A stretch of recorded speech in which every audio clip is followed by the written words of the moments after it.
Hi, everyone. Welcome back to Closing the Gap podcast. I am Tanya. And I'm Adriana. Here we talk about all things social justice. That includes a variety of topics. They all have the framework of making sure that we are moving society forward so that everyone can exercise their rights, everyone has the same opportunities, and that we can close the gap on inequalities, literally and figuratively.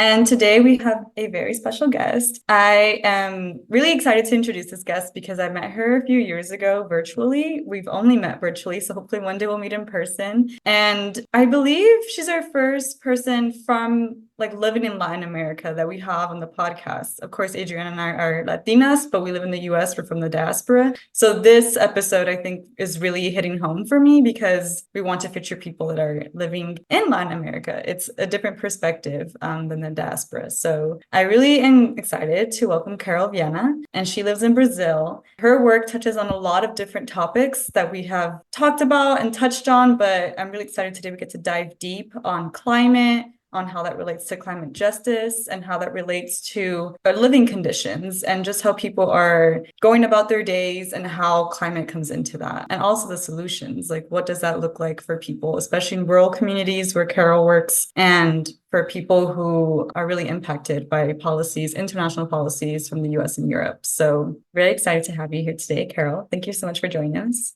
Thanks so much for the invitation. I'm very excited. Awesome. Yeah, so Adrienne will just kick us off, and we're just going to share Carol's story that we know will inspire all of you to get involved with sustainable solutions wherever you are. So we'll go ahead and start from the beginning and ask, what inspired you to join the climate movement? Where did your journey in all of this begin? Well, I always knew that I wanted to work with nature and the environment. I was very passionate about it from a very young age, but I didn't know exactly how to do that. And it's funny that now looking back, even though the word sustainability wasn't even in my vocabulary, I knew a few things that I used to do as a kid that really relates to sustainability, and I knew that I was on the right path. And even like I saw a video that Tanya published recently about what her parents taught her about like saving, like not wasting. I don't remember exactly the example that you mentioned, but like even though they didn't identify as environmentalists, they were teaching you about that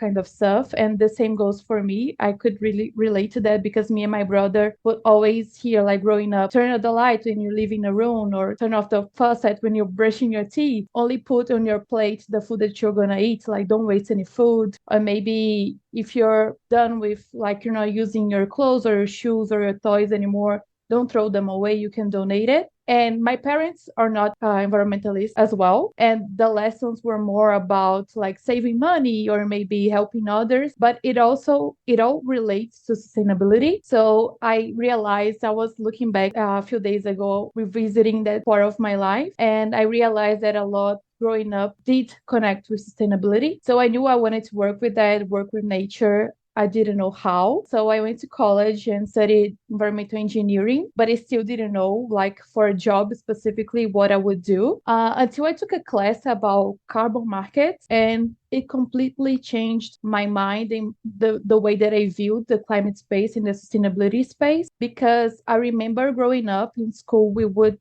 learn about global warming at school, and it was all very gloom and negative. And there was always a question, is global warming real or just like people are overreacting? And even when we talked about in school about how to be more sustainable, we always talked about like renewable energy. That was like the only climate solution that people talked about. And when I took this class in college, I learned so much more about climate solutions and learned there are so many ways we can tackle climate change. And it provided me a very different view and more positive view on climate change. And that's when I knew that I wanted to work with climate and work with climate solutions and bring this positivity into the space as well. But so yeah, that's when I decided to join the climate movement, and I wanted to be more active. I didn't know how me, like as an individual, could make a difference, but I knew that I wanted to try. And so, yeah, that's when I decided to join the climate movement. I love that. I love that I love so many parts of that. One, how you just knew you had to do something. I think that's what a lot of people feel. I think that's why I listen to this podcast, because they're like, I want to do something, but what is that something?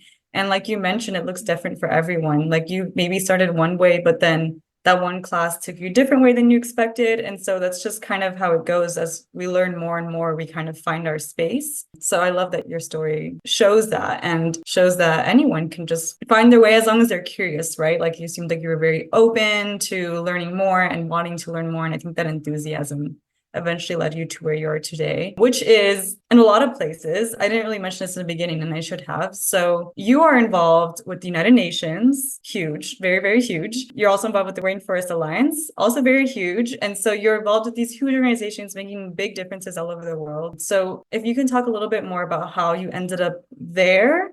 And I know you focus a lot on just being from Brazil, how specifically we can help Brazil be more greener, reduce deforestation and replant the forests that have been lost, and how that looks like in this bigger scale that you're working with. The United Nations is all over the world, but you're coming through a perspective of let's help the Amazon, let's help people in Brazil, and we can support each other from no matter where we are in the world. So I know that's a big question, but basically, yeah, how did you get to where you are today? Because it's just very inspiring. Yeah, of course. So I decided at the point that I wanted to join the climate movement, but I didn't really know how, and I didn't know anyone in this space. So whenever I'm trying something new, I just try to educate myself as much as possible. So in college, like I didn't have a lot of classes on climate change. That was like one of the two only classes that I took and that I had the chance to take. So I started looking for like courses and workshops online so I could learn more about climate change, about climate solutions and everything. I will always try to kind of connect and talk to people that are doing the same course, or maybe like they're my classmates or anything, just to know more people and hear their experiences as well. I think it's very enriching, and we can learn so much from other people's experiences as well. So I'll always try to do that. And I joined, there was a course specifically here in Brazil that was like a leadership in climate change, something like that. It gave me like a community, because you do the course, you take the course, and then they create like this community where you can exchange experiences, job opportunities, and other opportunities as well. So I would always try to engage with those people and learn more about what they're doing and everything. By doing that, I got to Yango, which is the children and youth constituency for the UNFCCC. I think not a lot of people know about this opportunity, but like it's this constituency that is linked to the UN, and anyone, like any young person from across the world can participate. It's free of charge, and you can just like fill out a form and join. And I did that, and they put me on a bunch of WhatsApp group chats, and they would share a lot of opportunities through via email, and it's a lot to take in. But if you go through the opportunities and you apply, you can get so much great experience and also form so many friendships in the area. So that's what I started to do. I was a volunteer at that time, so I was volunteering in different organizations as well, because I just wanted to get the experience and to know people in the space. I was also unemployed, so I had a lot of time to do that as well. So I joined the Yango, and through Yango, I had some opportunities to participate at events with the FAO and also the WWF. I got an opportunity to go to this convention in the US to talk about the youth movement. So that was great as well. So I was the type of person that any opportunity that they throw my way, I would just apply. I obviously wasn't selected for most of it, but some of it like paid out, and I got a chance to meet so many amazing people. So I got to the point where I was working a lot with advocacy, and at some point it wasn't making sense to me anymore, because I felt like the impact that I was creating was not as concrete for me. Like I couldn't see the results, and I felt like I needed to do something. I was doing all this work internationally with youth groups, and I felt like I needed to work in Brazil. There is so much to be done in Brazil. I felt like I needed to focus my work in Brazil. So that's when I applied for a job at the Rainforest Alliance here in Brazil, their office in Brazil. I didn't pass in my first try. I like to say this because sometimes we apply to opportunities in jobs that we like and we don't get it. And it can make us less motivated or make us give up on trying. And I always like to say that because I didn't pass on my first try, but then they had another opening and they called me, asked me if I wanted to participate in that application as well. So I did. They hired me. It was great for me because I'm now doing the work that I really wanted to do, which is working with the farmers on the ground and hearing their stories, their experience, and see how they view sustainability and climate change. Because me from like a climate space youth and like international, it's very different from people that have been working with the land for decade. So it was very interesting to see that other side of things. And for the UN specifically, it was basically how I got to Yango as well. Opportunity, like a friend in the climate space sent me this link with the opportunity to apply for this position. I didn't even know what it was going to be exactly. So I'm like, I'm not going to miss this opportunity. This sounds great. I'm just going to apply for it and we'll see how it goes. And I did. I had even forgot about it. Like I only received the confirmation that I've passed several months later. I didn't even remember that I had applied for it. But it was great. So I'm now part of the UN Decade Food Challenge, which is a challenge within the UN Decade on ecosystem restoration. And we are focusing on helping community and youth-led organizations and initiatives to help restore and create resilience agri-food systems. So now I'm the head of programs and partnerships, also volunteer work, but I can't seem to sit still, I need to do a lot of things at once. So I have my job, which is my full-time job and what pays my bills at Rainforest Alliance, but now also the volunteering work with the UN. I honestly love so many parts of your story, especially the emphasis of one being so open-minded and being so willing to try so many different things. Because to your point, like you mentioned earlier, being involved in the climate movement doesn't look one certain way. So being involved in multiple ways helps a lot. And the fact that you're also, like you called out, not giving up. And just because one opportunity doesn't work out the way that you were hoping it to or the way that you might have expected doesn't mean that opportunity is closed or that another opportunity won't come along. So it's amazing to hear. And, I resonate a lot with, and I know our listeners will too. Did want to jump into and ask specifically about climate justice. So here for our podcast, we do like to emphasize a lot about social justice and how that interconnects to all these other issues. What does that mean to you and why is it important? When I think about climate justice, I always remember about a quote that I heard at a climate event. I think was from the Secretary General of the UN, but I'm not exactly sure. But the quote goes something like, when we talk about climate change, we are all in the same storm, but we are not in the same boat. And I completely agree with that. I think that's a perfect way to explain it because climate change will affect all of us, but in so many different ways. And some people, some countries, they don't have the resources to implement to help maybe adapt or mitigate those impacts. So, and historically, when we see like at a global scale, the countries that historically contributed less to climate change are usually the ones being most affected by it. So I think that's when climate justice comes into place because we need to make sure that no one is left behind and the people, the communities, the countries, they have the resources and the means to help them build a decent life for the people around the world and making sure that their culture is also respected. Like even if they need to leave the city they are living in, they need to go to another country, we need to make sure that they can continue living life as they know, being able to express their culture, their religion, and everything. So I think that's where climate change comes into place and why it's so important. I'm writing quotes down and I wanted to write the whole thing down. I was like, yes, like just yes to all of that. And I do think it's something that, me and you being in the climate space a lot and Adriana being in the social justice space, but combining that with climate, we all know that. But I do think people who tend to only stay inside social justice don't always realize that. And because you're focused on just getting people to go by to, live paycheck to paycheck. I understand that can kind of get lost, but if we think about it, this is just only going to make it worse to live paycheck to paycheck. It's only going to make it worse if you have to keep rebuilding after a hurricane or after a wildfire. So Just yes to all of that. I couldn't agree more.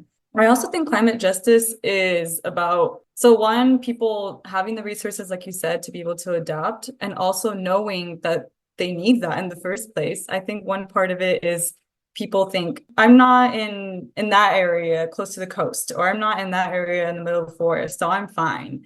And even if you are in a bigger boat with AC, with, with all these resources, I mean, like you just said, it's still a storm that's going to affect you. And so I think just realizing that we have to all care about it because it's going to affect us all at one point is another part to say about climate justice, because then, I mean, if people don't care, they won't take action, right? Based off that thought, how do you see people, or how do you work with people, especially the farmers that you mentioned that you're working with, or people in the UN that you're working with? What strategies do you feel like are moving us towards climate justice? Are the ones that you see that groups are implementing that maybe don't help and maybe we should change? I'm just curious because you have that international space, but also the on the ground space. And I think it's a beautiful like dynamic that we can see what strategies and what kind of collaborations are actually moving us forward and maybe which ones we need to rethink. Yeah, I think it goes back to what I said. I was working with advocacy, and then I had like a conference, I had like a switch that I completely changed my vision because I was hearing, I think the conference was in the US, and I was hearing all those experts and people working in the industry, and they were talking a lot of good things, like their intentions were good, but they clearly didn't know anything about what was going on the global south. Like they haven't had the experience to see firsthand what was going on. So what they were saying on paper looked great, but when you go to implement that on the ground, the global south, it sometimes doesn't make sense. And that's okay because we need to adjust to the realities of the people. And maybe something that adjusts to Brazil doesn't adjust to Colombia or other countries in South America. So we need to take that perspective when we're doing policies in climate justice actions and everything, because a lot of things, even in Brazil, like if you go to the south of Brazil, it's a very different reality from the north of Brazil. So we need to give that contextualization to the actions and the projects as well. So that's one thing that also working with Rainforest Alliance, because we are an international organization, we have a certification and a global standard. And I meet with the farmers in Brazil and also meet with the people working in other countries. And we see there are so many different realities. So we need that contextualization to make sure that we are really helping the farmers or whatever, like the groups or communities, implement those adaptations or mitigations practices that will help them in the end. So I think that's one of the main things. And the other one is sometimes some organizations or even like groups from the global north, they feel responsible and they want to help, which is great, but they want to, like I said, they don't involve the communities, the local communities in the projects, in designing the project. And for me, that's a project that it will fail. Like it's doomed from the beginning because you need the people locally that knows the reality, knows what's going on in their context to help build those projects and like say, we need this, and that. So maybe what they're proposing is nice, but it's not their priority. So I think that's the main thing when it comes to climate justice or any other like climate action or any type of project, even if it's not related to climate, it's social, even to agriculture. Like if you come here from the US and tell farmers to do some agricultural practice, chances are it's not going to work because the climate is different, the soil is different, everything's different. So we need that local contextualization.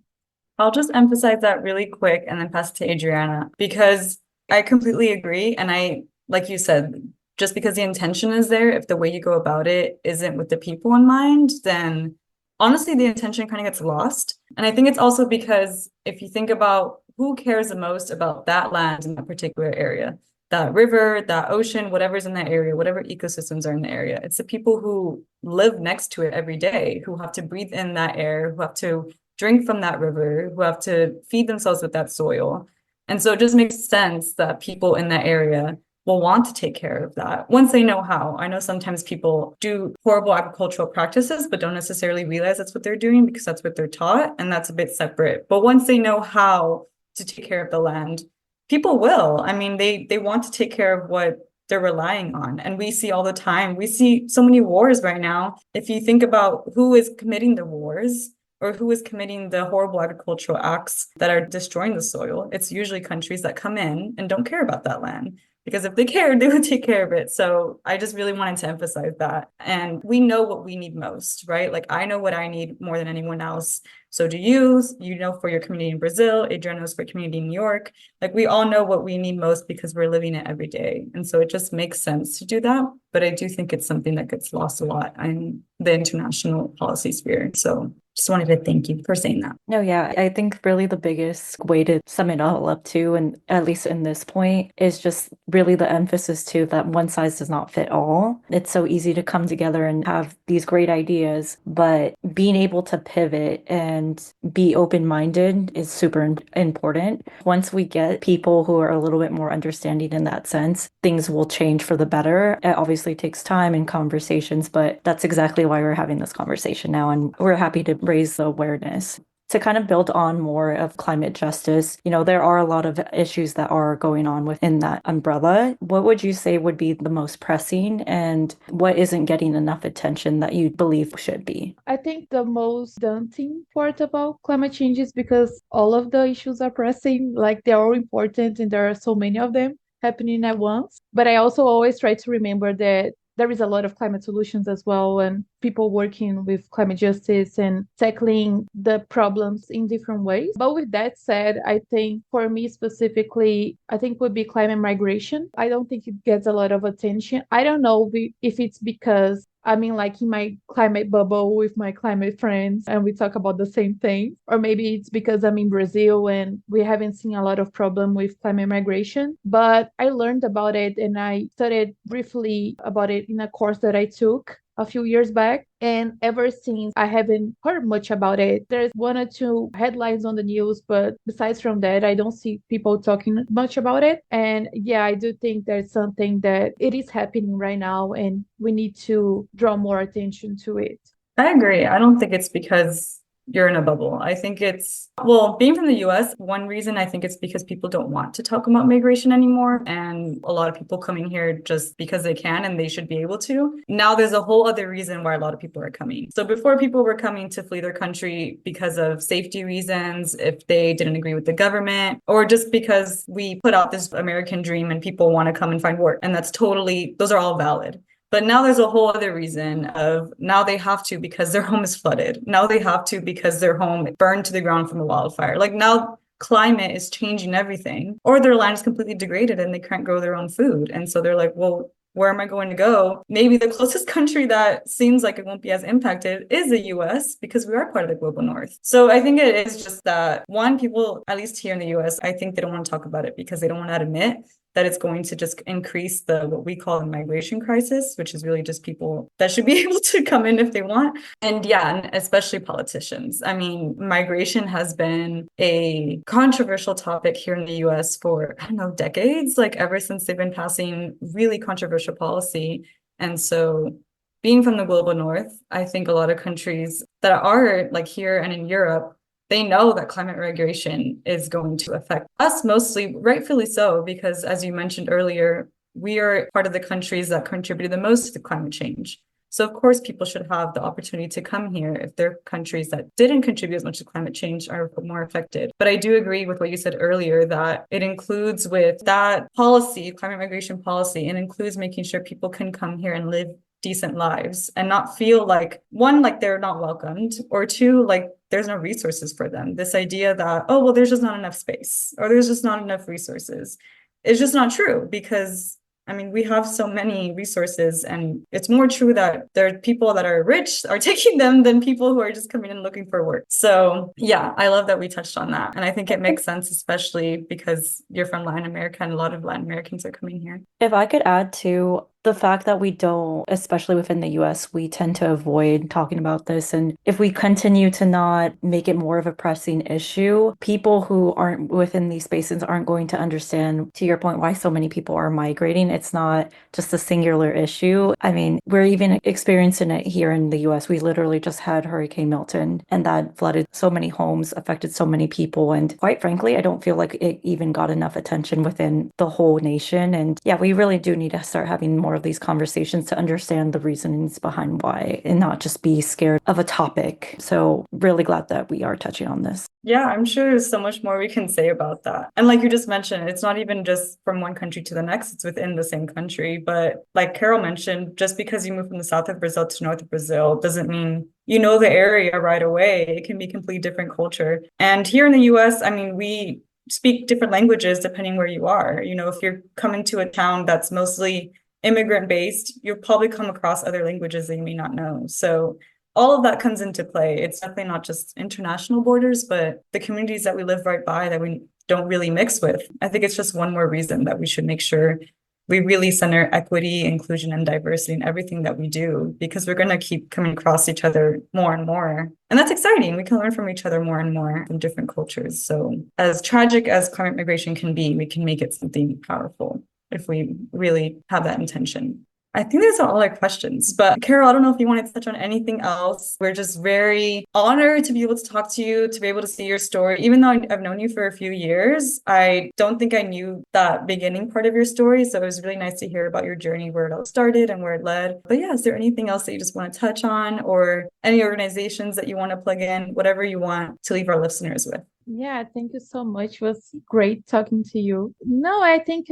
I always try I'm an optimistic, and I always try to bring some hope when I'm talking about climate change, because it's very easy to feel overwhelmed and helpless when it comes to climate, especially with so many bad news that we are constantly surrounded by. But one thing that I always try to say is that it's very important to try to focus on the positive and the progress that we are doing. For me specifically, one thing that really helped is because my family, my friends growing up, they're not necessarily that interested in climate. So when I started diving in more into this space, I felt a little bit alone because I was having a lot of anxiety and fears about climate change, and the people around me didn't really understood that. So these communities that I mentioned, that I started taking classes and making friends in the climate space and joining communities, it really helped because, for one, I felt like I wasn't alone and there were other people going through the same thing. And two, I was seeing all the work that people were doing in their own countries in different sectors, tackling different problems. And it really gave me hope. Like, there are so many people doing so many things that we don't even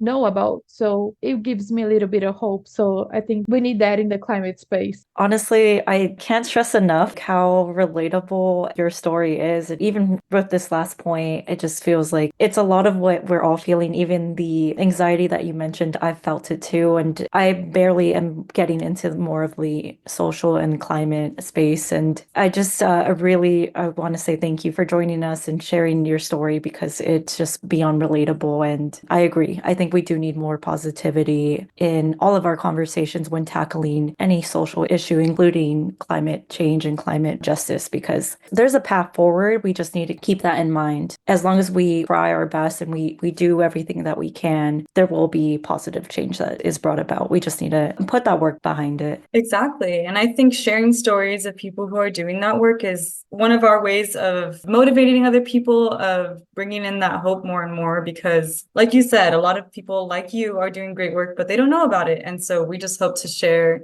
stories like yours to show people that anyone can take action. Like you mentioned, anyone can get involved in Yongo. So we will put a link to that and show people that they can just, you know, like you said, sign up. And this is an international organization. And so people from anywhere all over the world can do that. But I do like that you're balancing the global versus the local, like making sure you're taking care of your community, but also making sure that the world knows the importance of your community. I love that balance, because I think farmers don't get enough like spotlight for all the things that they do, for how they feed us, in a healthy way, how they take care of the land. But also, if we don't show those stories, if we just focus on just the local, in your case with farmers, and people don't know about it, then it kind of gets lost. So I just love how you have that balance. And in general, it's always just great to see you, Carol. That's great to see you too. And just something that I remember when you mentioned the farmers, it's especially in Brazil because the farmers are usually seen as like the villains, the climate villains. And that was a vision that I also had before I joined like the agricultural sector. And that's not necessarily true. Like there is some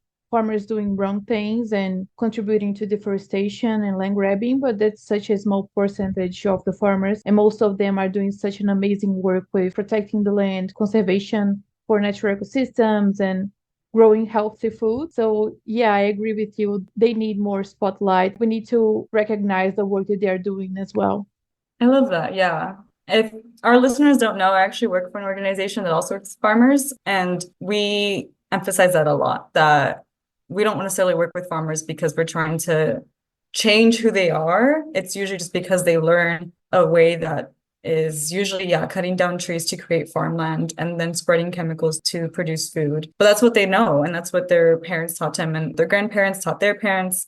So it's a vicious cycle. Honestly, a lot of it comes from US practices. So a lot of times we can't even blame the farmers. We have to blame huge corporations. But yeah, in our case, once they learn that they can do that sustainably and it's actually better for them and better for the land and grows more food, they're so willing to take it on. So that's specific to farming, but I think that is in general a philosophy that we can all take on. You don't have to necessarily blame yourself for not knowing what to do. But once you do know how you can be better, once you implement that and once you stay in that, then I mean, that's what makes a difference. So I, for one, know that I have made plenty of mistakes in my past that I would never want to do again. But once you know better, you do better, as Maya Angelou would say.